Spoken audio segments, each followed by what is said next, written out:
মনে আছে তারেক রহমান স্যার একটা ভিডিওতে বলছিল অদৃশ্য শক্তির নির্বাচনের আগে দেওয়াল টপকাতে হবে।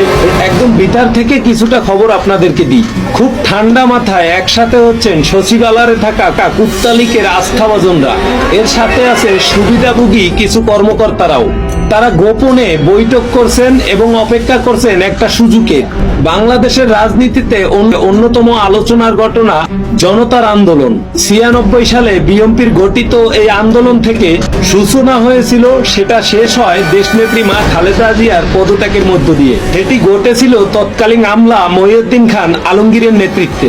জানা যায় নিজেদের আমলাদের দিয়ে সেই পুরানো দিনের প্ল্যান করছে কুত্তালিক। সময় যত গড়াচ্ছে কুত্তালিকের ষড়যন্ত্রের জাল ততটাই বড় হচ্ছে। দেশকে অচল করার পরিকল্পনা করছে নানান দিক থেকে। সচিবালয় থেকে মন্ত্রণালয়, যে কোনো সরকারি অফিস আদালতে কুত্তালিকের যারা রয়েছেন তারা গোপনে রাজত্ব করছেন। তারা কুত্তালিকের খুনি হাসিনার পক্ষে আমলা বিদ্রোহ করার পায়তারা করছেন। তারা স্বপ্ন দেখছে পরিস্থিতি ঘোলাটে হলে কুত্তালিকের পথ উন্মুক্ত হবে।